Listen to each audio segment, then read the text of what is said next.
week before St. Patrick's Day 2020, O'Neill, Nebraska gathered downtown to once again paint the town green. Some hadn't heard the news. The World Health Organization has declared the coronavirus outbreak a pandemic. Cases have been rising dramatically in Europe. It seems so far away from Nebraska, but that day a COVID case showed up one county over. Around the state, some schools shut down.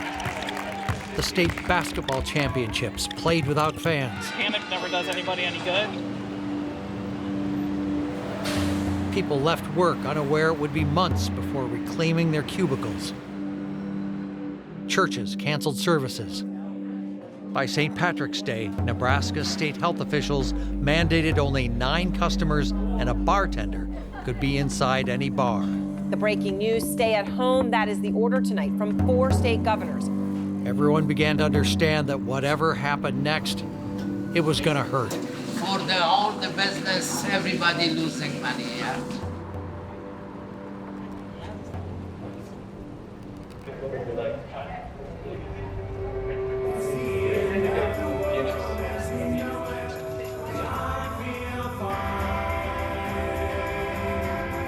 Nebraska's public health districts had been planning for this all along. How do you plan for a pandemic? Even if what followed didn't follow the training script. They know they can turn to us. That was a lot on our shoulders, but we were ready for it. Over the next 12 months, public health workers would track the virus, try to limit how it spread, and coordinate testing of Nebraskans from every walk of life. We're asking for some time to let the curve flatten a little bit. Public health districts were more visible than they'd ever been before. These are the chronicles of just some of their stories.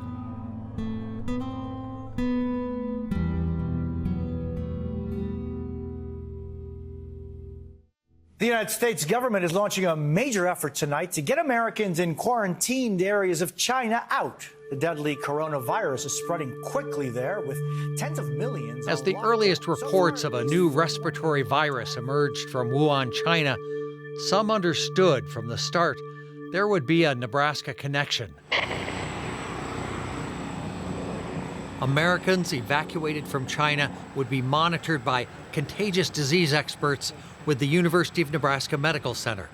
They were quarantined for 14 days at a National Guard camp in Ashland, a facility on the edge of Three Rivers Public Health District. It was true emergency preparedness. This is our plan. This is what it looks like. This is what we're going to do. Local public health departments didn't get much attention before 2020, but they'd been around for 90 years. 16 districts in Nebraska worked to prevent injury and illness and prepare for when there could be a threat. A lot of the things that we did prepared us, but you're not really fully prepared until you get into the actual response itself. A second group of Americans removed from a cruise ship in Japan arrived in Omaha.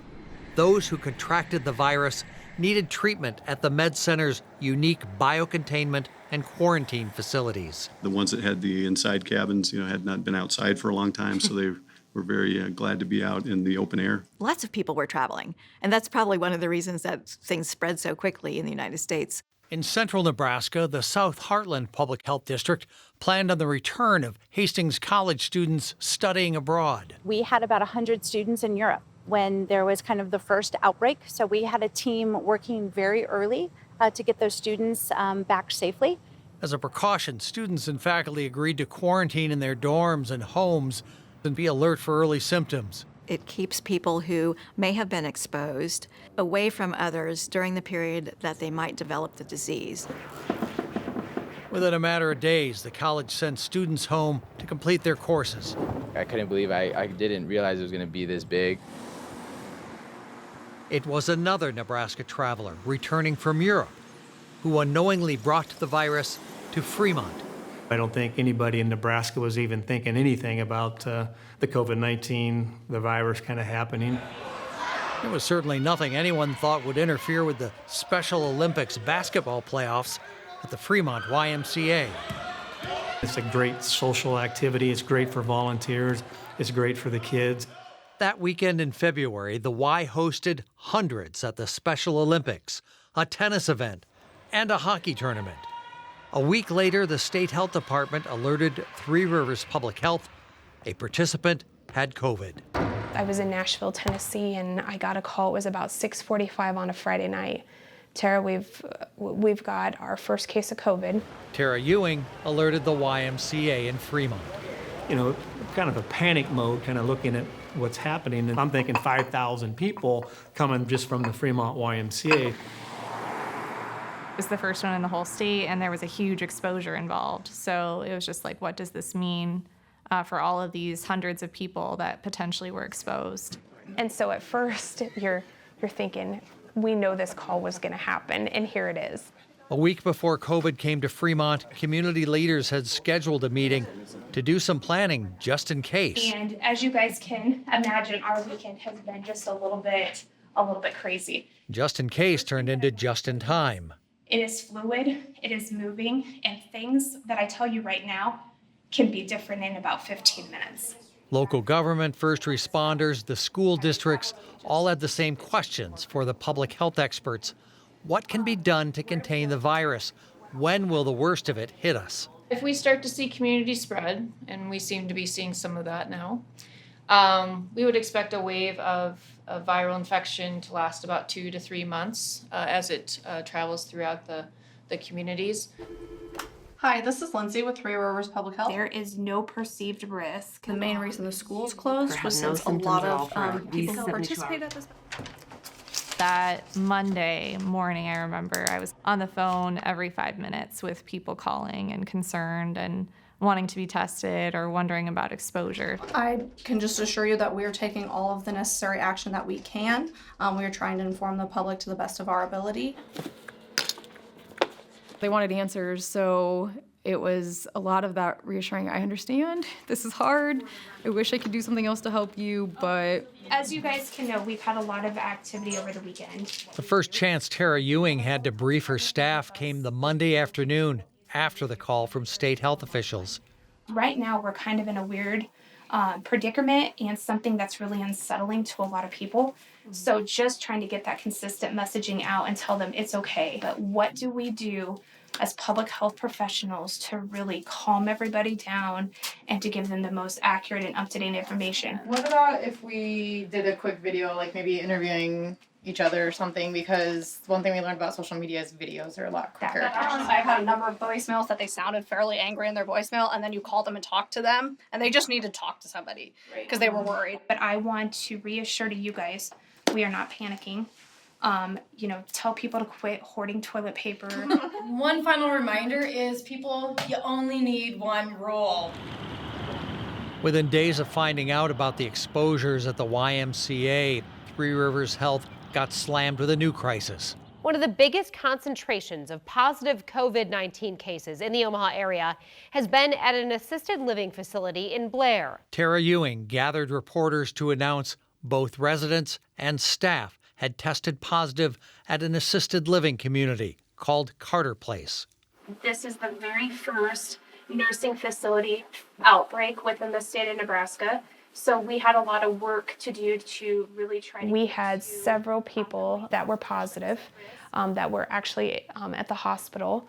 And then we had several staff members that were symptomatic and who they said were told they had to work. In that case, a lot of it was trying to figure out how did it get into the facility, what touched off the outbreak, because it was one of the first times that something like that had happened. Residents didn't begin self-isolating until March 23rd, the same day as the first positive test of a resident. We could almost guarantee when we looked at the clusters, because they were all sitting together, they were all eating together, they were all playing cards together, we could almost tell you who was going to be potentially positive. Unfortunately, there wasn't really a playbook they could follow. We kind of had to figure it out as we were going along of what's the best in this scenario, what can we do?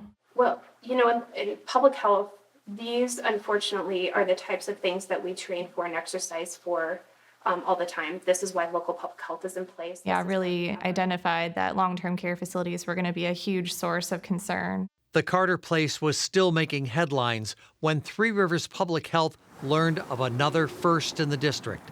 The Saunders County Jail became the first corrections facility in Nebraska to recognize an outbreak.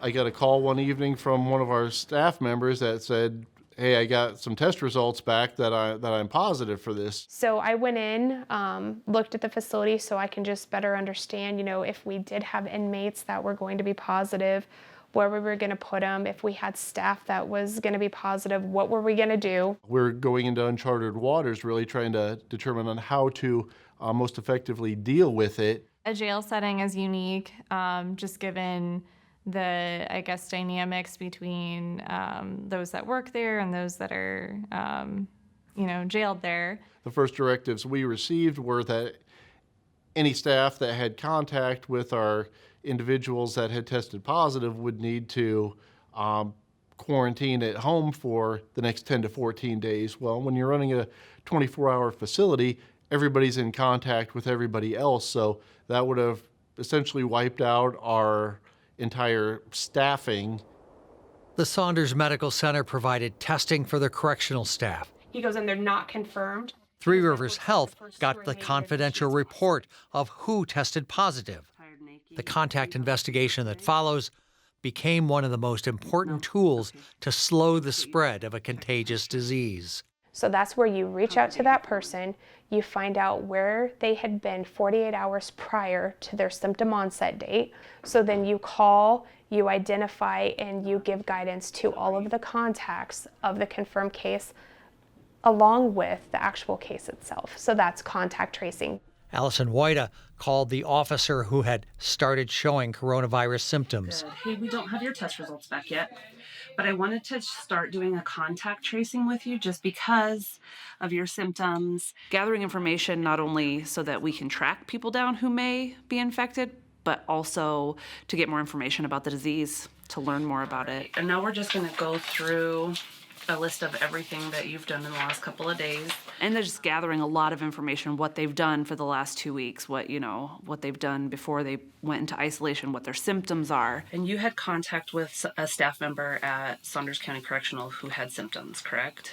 With each phone call, the staff at Three Rivers could see how a single person, unaware that they were contagious, could result in a dozen other COVID cases. I'm already getting messages about the inmates that were released and having and I was like, don't let them in your house. Were the inmates told to quarantine though? We don't know. It's no different than traveling. Yeah. I mean, they need to go kind of hunker down in a room for 14 That's days. what I told her.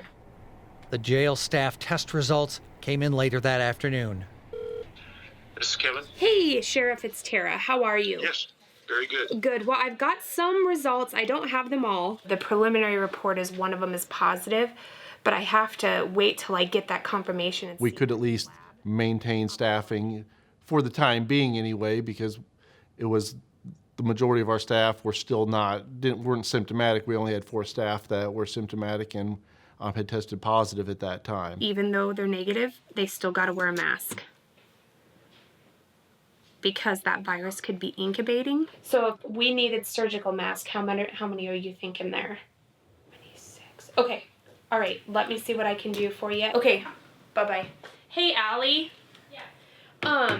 By Monday, the correction facility, they'll need about 76 surgical masks.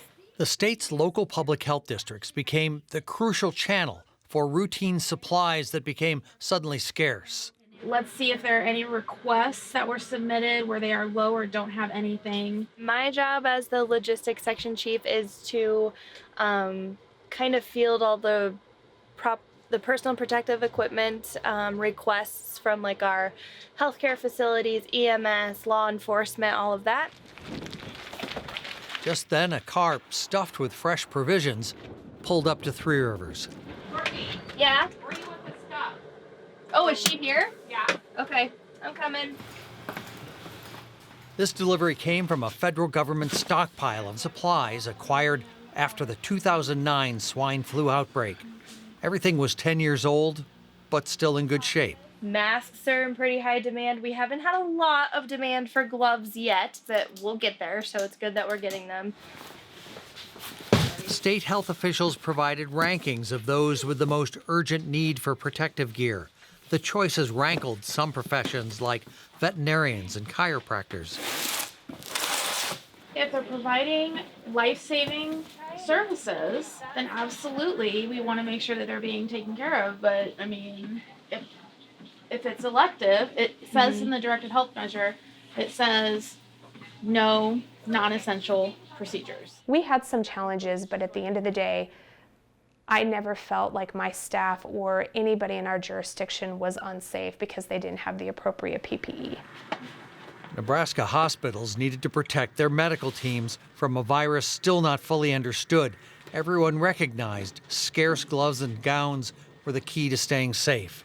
So I think that was the big shocker, was all the stockpiles and the availability of the stuff we needed.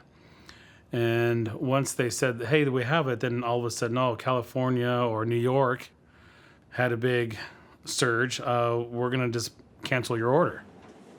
Preventing infection demanded medical teams in contact with patients dispose of gowns and gloves after each visit. Other hospital staff could reuse gowns. We keep everything locked up just to make sure. It was a time when the supply guy at Mary Lanning Healthcare got creative. Supplier, sporting goods stuff. The hospital connected with an idled upholstery company in Minnesota with loads of unused vinyl. I said, whatever color you got, I don't care, and they sent us camouflage, so. South Heartland Public Health became the go-to for first responders and nursing homes looking for protective necessities.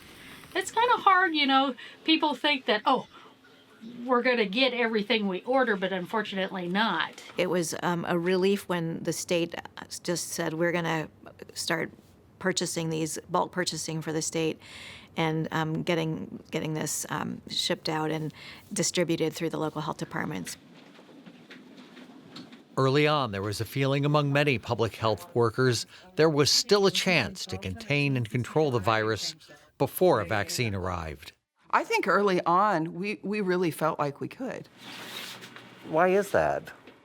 I really felt like the actions of everybody in our community were making such a huge difference that we were really slowing the spread. Kind of a rough day yesterday. We went from 15 in Adams County all the way up to 25. So we got some work to do. The daily tally haunted hospitals as the new cases, the critically ill cases, began to fill beds in Nebraska. I remember arriving in a car and being put in a wheelchair and taken to a room. That was it. That's it. That's the last memory I have. Felipe Chavez Ramirez, a college professor from Colorado, felt the first COVID-19 symptoms while visiting family near Hastings. I began to just hurt all over. I got like chills and cold. But it kept getting worse, and I just couldn't really stand up. So I called the doctor, and then they said, that I should go to the emergency room. His lungs failing, doctors at Mary Lanning Hospital placed Felipe on a ventilator as he slipped out of consciousness. Not everyone infected goes to the hospital. For local public health districts, prompt, accurate testing for a virus is the best way to figure out who is infected and where it might spread next. Without testing, we don't really know the extent of spread, the extent of the illness in our communities. And so widespread testing is a huge goal. The Centers for Disease Control limited testing to those showing symptoms and at the highest risk. Nebraska followed that standard. So while we've expanded testing, we have not necessarily expanded the criteria for who is going to be tested. That will be something we phase in. The virus itself complicated efforts to track its progress with an unexpected quirk. Doctors suspected not everyone infected showed symptoms, even a fever.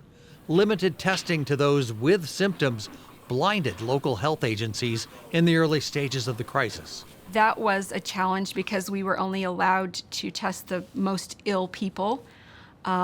They had to have some specific symptoms in order to qualify for a test. So we can't help people isolate. We don't know about quarantines if we don't know if this is the disease or not. It's from 10 to 2:30. Do you think you could do something like that? 30 or more requests for testing arrived at South Heartland every day. Only 2 or 3 people met the strict criteria. The public health lab was the only lab in the state of Nebraska that had testing. It could only be through local public health approving it. Okay, big breath for me. Good.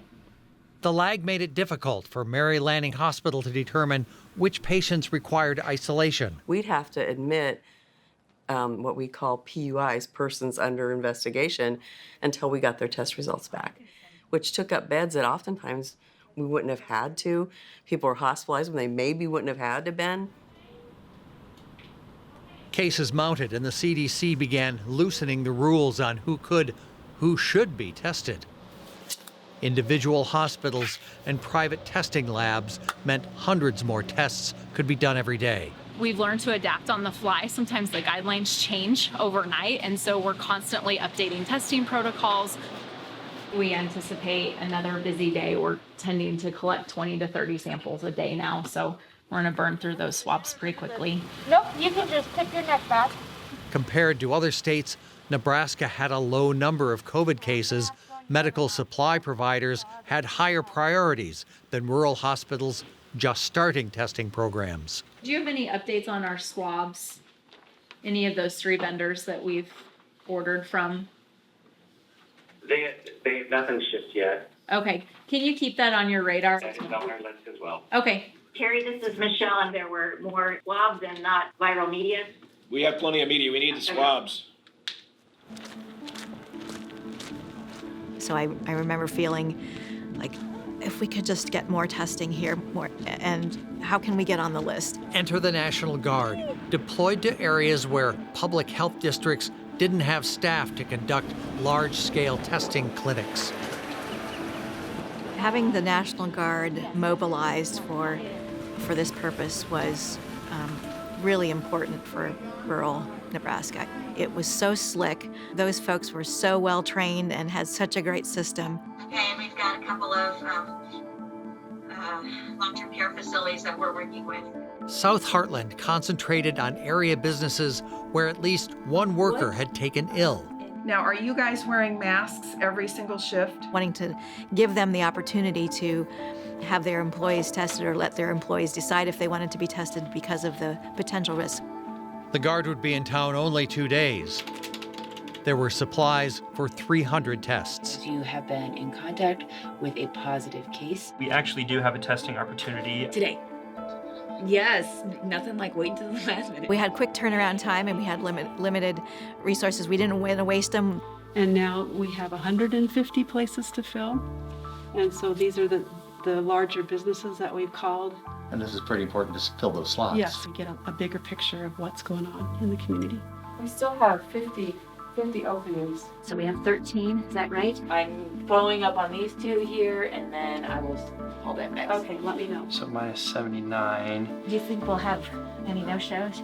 Who could we offer this to that would maybe make the most difference to and could be the best use of those resources? Between that 10 and 2:30 time frame, you can go out there and... I think the urgency was because if you know or suspect that you have 1 or 2 cases in those businesses or work sites, you really want to get people tested to find out, is there more? Let's get them isolated. Let's get the contacts quarantined. 7 for sure. Oh, good. Up to 12, so. Up to 12. I'm going to put that on our list. That's great news. Good job, Brooke. By the end of the day, every available slot had been filled. By summer, the Guard performed over 80,000 tests in 53 counties. I just remember thinking we want more testing. And now I feel like we have lots of testing options, and we still need to do more testing. 2 miles from the National Guard COVID testing, Felipe Chavez Ramirez had come back from the dead. I think everybody was pretty worried there. According to the doctor, 90% possibility that I wouldn't be here at this point in time. He spent 16 days unconscious on a ventilator. It's been a little rough because I couldn't move, I couldn't swallow, I couldn't talk. Felipe was not aware he would become a model for COVID cases arriving at Mary Lanning Hospital.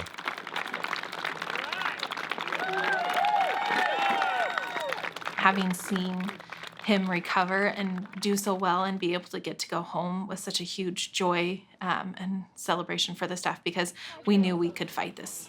We could win.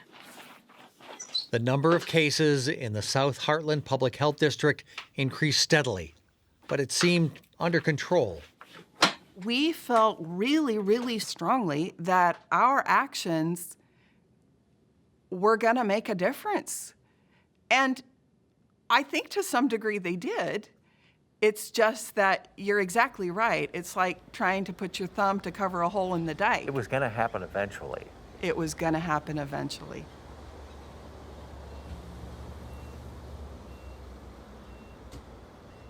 It was already happening. In mid-April, Hall County, with 1/10 of the population of Omaha, reported the highest number of COVID cases in Nebraska. It was one of the hardest hit counties in America. District 34 injury accident, being requesting ambulance code 1. When I started this job 15 years ago, I never thought in my life that I'd have to basically go on a hazmat call every call. We're responding in, hazmat suits and filters and deconning. It's just a mini hazmat call. Every EMS call is. The Grand Island Fire Department assumed the virus was everywhere. We kind of had an idea that it was coming. We didn't think it would get here as fast as what it did. Are they all COVID? The gal we picked up this morning was positive. You watched the Central Health District just skyrocket, and Hall County especially. We got gowns again? 150. You realize that, this is here. It's real, and it's not going away. I'm nervous. Today is a typical whatever day it is. Thursday, right? We're having morning briefings and everything, and I don't think really anyone knows when this thing is gonna come to an end. We had an increase in calls in April, 89 more calls over last year, or 21% increase. So quite a few of those were due to COVID.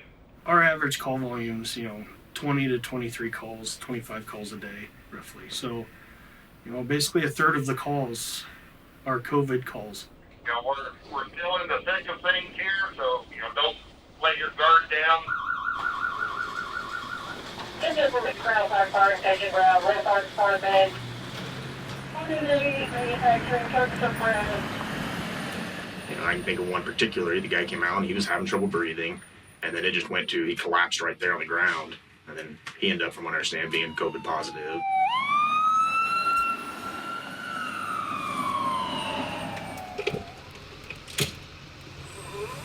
I think everybody's a little bit more on edge,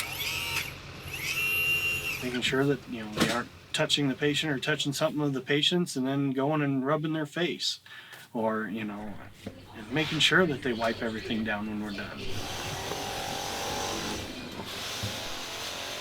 I think that just that added stress of making sure you're not bringing it home with you. Time and again, dispatch sent rescue squads to the homes of families working at the JBS beef processing plant.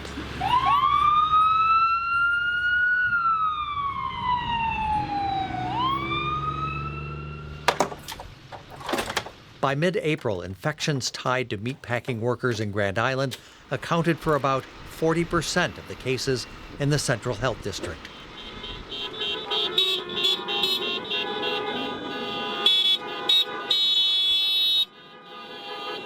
We're here to fight for our parents' lives. During 2020, it was estimated 54,000 meatpacking workers contracted COVID in the United States. 270 died. Necesitamos que cierren y cuidar la salud de todas las personas que vivimos aquí para que no siga muriendo el personal. Todos unidos por Nebraska. Nebraska state health officials recommended people stay home when possible to reduce COVID exposure. Since many in the food and farm industries were considered essential, most had little choice other than to keep working. These people are not the first thing that you think about.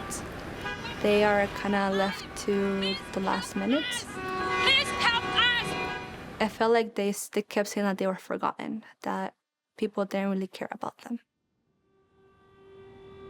Food processors fell in a unique category, an essential industry that kept America fed.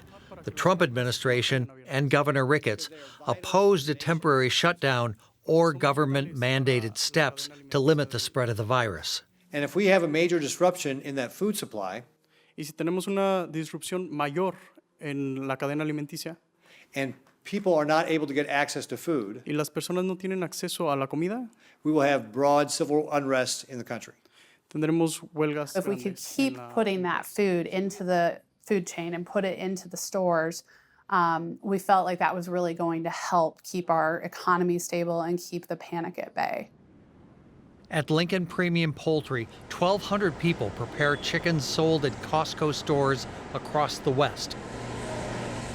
They ship 2 million birds a week. Sat down with our leadership team and said, this is a real thing. This is, possibly going to be here. The company felt it had an advantage, safeguarding workers compared to older meatpacking plants.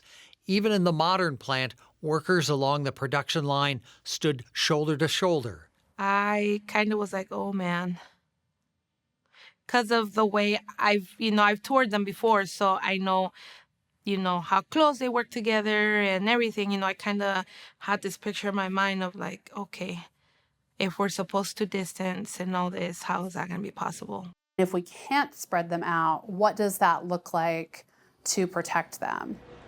In some cases, it became a plastic barrier between them and another person, but then we also added face shields in some locations. So it really just depended on the part of the operation and how we could best protect our folks. We collaborated with the meatpacking plants. They were listening. It was a good teamwork with them. They tried to do it as fast as they could. For the most part, we found very engaged leaders. South Heartland convened a Zoom meeting connecting members of the Hispanic community with a team of infectious disease specialists from the University of Nebraska Medical Center. We realize that we're very much getting kind of the plant management perspective of what's going on. The UNMC group toured meatpacking plants, seeking practical ways to keep production lines running while minimizing the risk to employees. A lot of the Hispanic people that are working at the meatpacking places are afraid to lose their job. The state and local health departments distributed COVID prevention information in both Spanish and English. New outreach materials followed when it was noted not all Hispanic residents spoke the same Spanish dialects.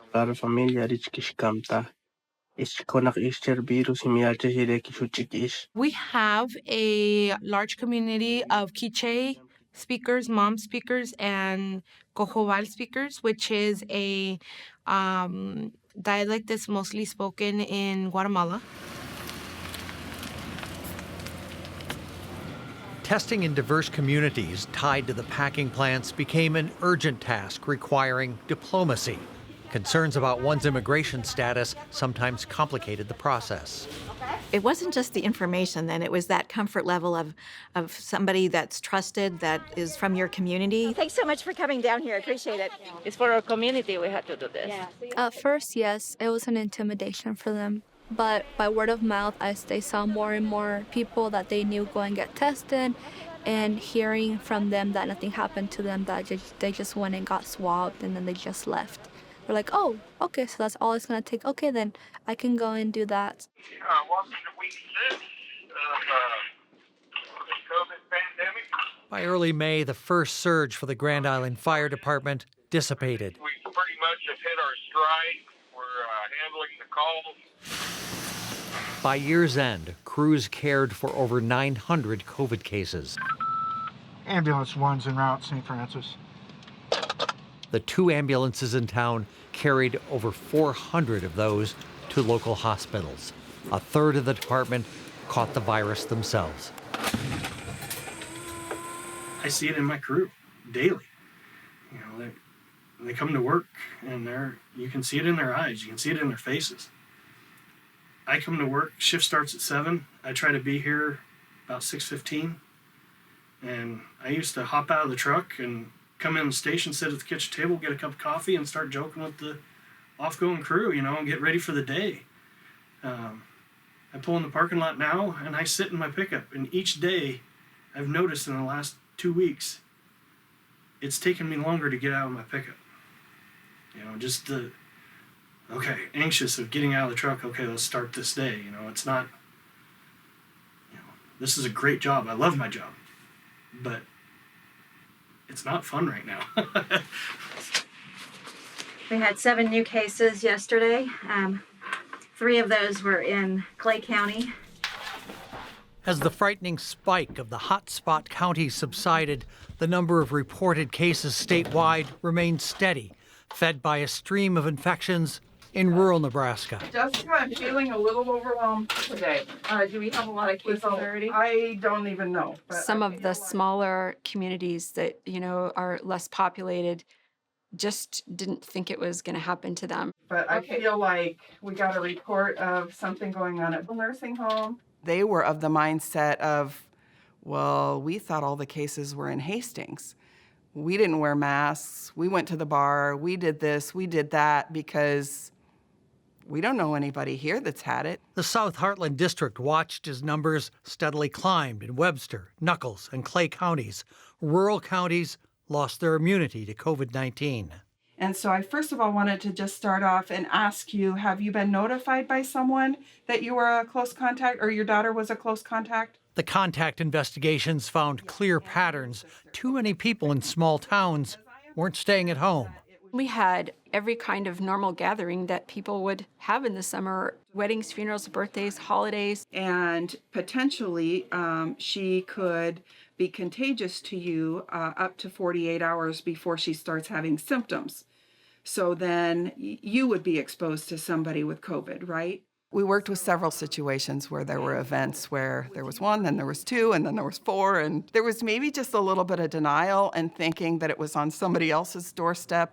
In the past, when a public health department came out with advice on tuberculosis or a food poisoning outbreak, they were the experts, the good guys.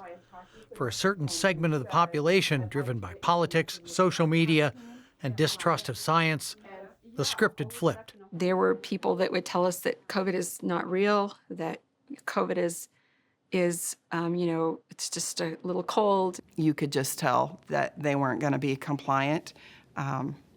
That was kind of challenging. They're refusing to self-isolate. I guess I'm asking other county attorneys and other people, what is the process to try to get them to adhere to some of the directive health measures? During Michelle Beaver's weekly conference calls with area elected officials, there were regular reports of people unwilling to follow some of the most basic, safe choices. We can not only request that they self-isolate, but because of the directed health measures, we can actually issue an isolation or quarantine order. We try to educate and provide information first. We've got several churches that are actually thinking about that everything's okay now. And then there's some churches that are going, we need some more guidance on this. All you can do really is to give people the information and ask them to do what is recommended that they do. It was often pointed out the goal was to flatten the curve. We were watching other states and seeing what overwhelmed healthcare systems looked like. The number and pace of the public infections should never outstrip the capacity of local hospitals. It was in the understanding that we want to reduce the spread so that we don't have so many sick people, so that there's a place to care for those that do get sick, so that we don't get to the point where we have more deaths. Mary Lanning Hospital felt the pressure.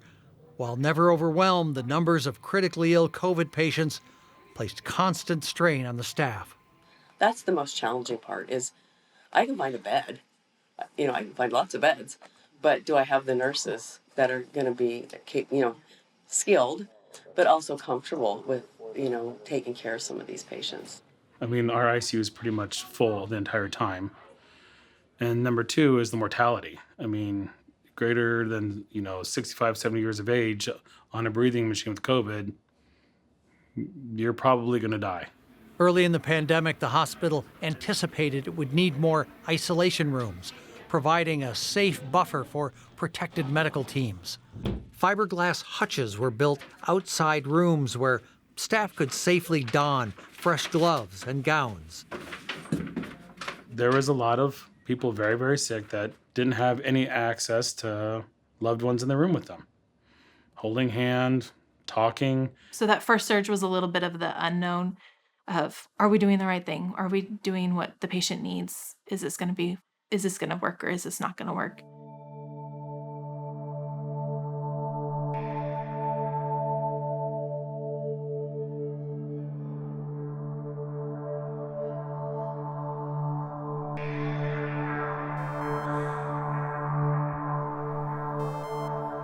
Whereas the second surge was so scary because there were so many more people and they were so much sicker. There was more vents, there was more death. There was so much more death the second surge that we had. And part of that was the elderly population. They were 80s and 90s.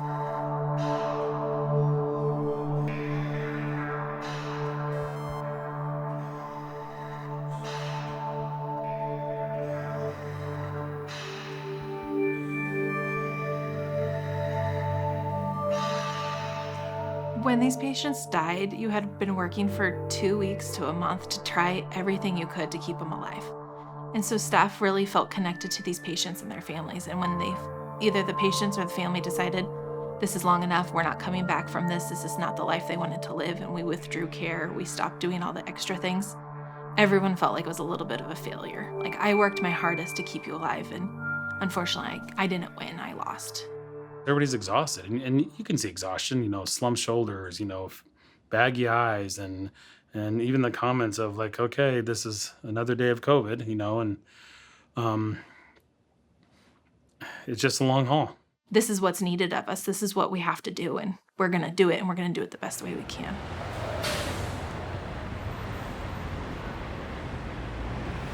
There's still that feeling of, okay, is this really going to get better, or are we in for another round?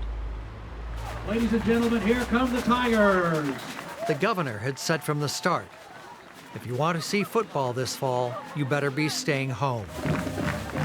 It took some doing, but high school football came back on schedule. The current guidelines from Three Rivers Health Department state that people not in family units should be 6 feet apart without a mask or 3 to 3 feet apart with masks on. It's just one of those pieces of high school kids need. They need to have the Friday night lights. They need to have the activities. They need to have that. So if, it's important to keep it going. There were rules for the team. Everybody needs to be on the dot unless they're in the rotation. And one of them is we have dots. We have dots on our sidelines, and you'll see our kids standing on dots that are not in the game. There were rules for the band. We bought 24 different shower caps from Amazon. If you put a terry cloth on a brass or woodwind instrument, that diminishes the risk of students getting secondhand exposure through COVID-19. There were rules for the fans. We don't want to do it, obviously, but you kind of have to. It's either this or no game. When I told my seniors tonight, this could be it. This could be your last game as a football player. This can be taken away in a heartbeat. You're taking 125 divided by 25. Use your calculator, please. School districts looked to state and local public health authorities to come up with practical steps that balanced safety with a kid's need to learn. We have 445 right here. How do you keep kids in school, right, when you're quarantining them all the time? If you have them spread out and they have a mask on and they're not symptomatic, let's do our very, very best to keep them there, keep them engaged, because we know that there's mental health issues. It was exciting, I think, and encouraging. We wanted very much to have schools in person if possible. And so what was that going to look like? Before you look through and get frustrated, you have to remember that it's going to be opposite. How could a community measure what's safe and convey that information to the public? The answer was the 4-color risk dial to measure and illustrate the local risk of contracting COVID. This is an overall summary of our district's certain metrics in our district that gives us an idea. It's not perfect, but it gives us an idea where things are. when the number of sick people and deaths increase, when hospital beds became scarce and test results were in short supply, the risk to the community increased. When conditions improved, restrictions relaxed. And you're going to need to work with that locally based on what's going on in your community. Through which laws? It was a device schools could use to plan and measure whether in-person classes and sports were safe. Anything else? No two schools are the same, so we had to look at our characteristics. We had to look at what makes up Hastings Senior High School. At schools in Hastings, safety began by requiring masks through the day. It's been a little bit of an adjustment, but you know, sometimes after talking for a while, I kind of forget that the mask is there. I lost my thermometer. All of our students are checked at the beginning of each class. Our protocol is if a student has a temperature of 100.4 or greater, they're sent to the nurse's office. I've tried to space kids as far as I can in here, and everybody has done a good job of doing the best they can to protect themselves and protect others and wear their masks. They understand the enormity of what's going on in society today. So the most vulnerable, the most on guard, had no escape from the impositions on daily life. Senior living communities and nursing homes remained on lockdown for months, keeping family and friends at a safe and sad distance. That's my darling wife. She's always got a good smile. Some of our residents are quite elderly, and this might be their last few days, weeks, months here with us on Earth, and that's what they want to do. They want to be able to see their grandkids and their families and visit their loved ones. One of the things I really remember is in late October into November before Thanksgiving, being so worried, probably more worried than I ever remembered being during the pandemic. For all the effort by the state's public health districts, by autumn, the true surge rolled through Nebraska's hospitals. Got a unit coming in. A steady stream of COVID patients arrived at Great Plains Health from March through September. By fall, many with heart issues, kidney conditions, compounded the new wave of infections. Is it okay if I listen to your heart? So now they've been without care for essentially 6 months, and now they're really sick and dying. And then you add in the COVID surge on top of that, and things were very difficult. I think this has probably been the hardest year out of 20 years of pharmacy practice to really see the effect that everything's having on the patient. It's hard to manage seeing your team exposed to something that could potentially infect them and kill them every day. Those are things that people don't understand. The pandemic dragged on long enough that medical teams, however exhausted, were better prepared to respond. Great Plains obtained new treatments like monoclonal antibodies, just approved by the FDA. Created in a lab, they mimic the body's natural immunity. We need to do it. Let's not wait, because these patients keep coming, and once they get to the hospital and they go to the ventilators, it's a very, very tough situation. It's like trying to stop an avalanche. Do you do it at the bottom of the hill or the top of the mountain? And so we recognize that these monoclonal antibody therapies allowed us to stop the avalanche at the top of the mountain before patients became severe and required hospitalization. Great Plains Health administered the IV drip at the hospital and at area nursing homes to seniors who'd contracted the disease but were yet to show symptoms. The BAM medication in the nursing homes, I think our data indicates that 91% of them didn't require hospitalization after receiving it. We have had treatments that even our friends on the East don't have. And so we've been so fortunate and so aggressive in our treatment of COVID. In a small hospital like this, it's just been incredible. Treatment of COVID could never replace prevention. I remember at one point in time just longing for our community to implement some sort of a mask mandate. Hey, I needed to call and visit with you about your exposure to... Contact investigations by local public health during the school year showed schools where masks were required limited outbreaks among students and teachers. anyone else at the party. When there were outbreaks, cases clustered around students socializing outside of school without masks. This one case has given me probably at least 20 people I'm going to have to contact. So Even as evidence showed masks worked, Governor Ricketts insisted the choice should be left to the individual. Mask mandates actually just breed resistance from people. The authority to require masks statewide rested with state health officials and ultimately the governor. At the end of the day, he's got a job to do. He is our governor, and we do respect that. But probably would have gotten more on board with wearing a mask if it was mandated across the state. This meeting is called to order at 5:30 p.m. This is the council meeting of November 23rd, 2020. Kim, please call the roll. City and county governments are allowed to institute their own mask mandates, and local public health districts like South Heartland could make the case to elected officials. South Heartland District Health Department is recommending a universal masking policy for the city of Hastings that coincides with a passage of similar policies in Kearney and Grand Island. We on the front lines are not working tirelessly. We are exhausted. And we are sick and tired of people calling us heroes and thanking us for what we do and then turning around and obstinately refusing to do the bare minimum to make our jobs easier and to protect their neighbors. Please pull up your mask, sir. Please pull up your mask. I can't breathe or talk that way, but. Mask opponents stood their ground. And we are entering Nazi Germany here, where we're ending up into that very same thing, where we're losing our freedoms because of what is being called a pandemic when it's not a pandemic. Hastings City Council members who questioned mask mandates were persuaded to change their minds. And I don't like the government to be heavy-handed. I really don't. But there are times where we have got to figure out a different direction than what things are going right now. All right, the motion passes 8-0. You guys saw a huge campaign, wear your mask. We don't want our hospitals overwhelmed.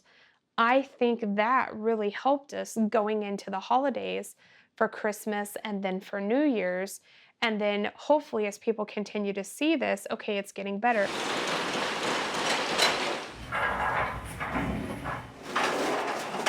Enter the vaccines delivered to hospitals across America and across Nebraska. It was very exciting. It's a turning point for us as a health department because we've been working on this for so long, and it feels like you can see, hopefully, a light at the end of the tunnel. When we started with the vaccine, there was so much hope. It was just such a dark time. And there was so much hope instantly. And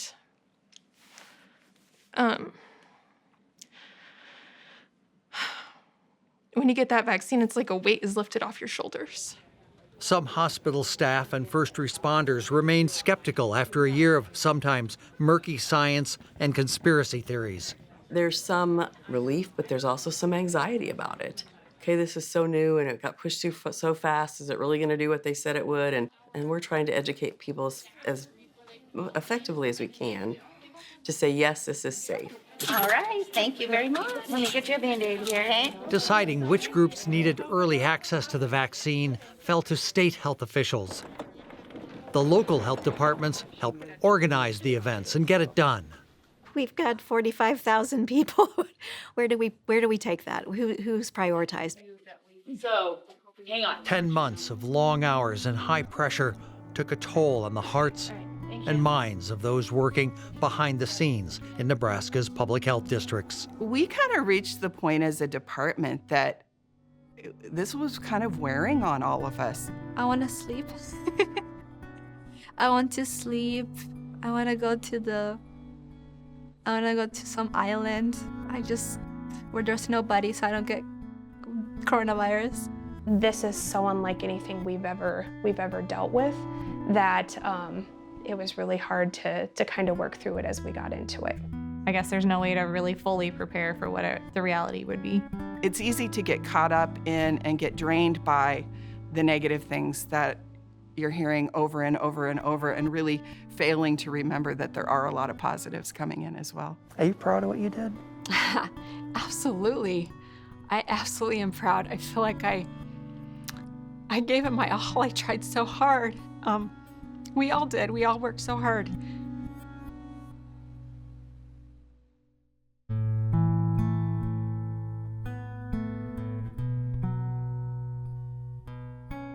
just had a lot of pressure. We had to deal with a lot of changes. We had to deal with limited resources.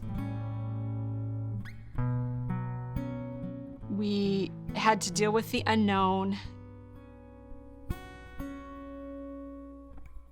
And in some cases, a lot of angry people. It kind of gets on you after a while. You have to work with people that are scared and upset. And so, yeah, I'm really proud of the work that we've done at the health department. I think we wanted to slow the spread of the virus until the vaccine came along, and I think we've achieved that.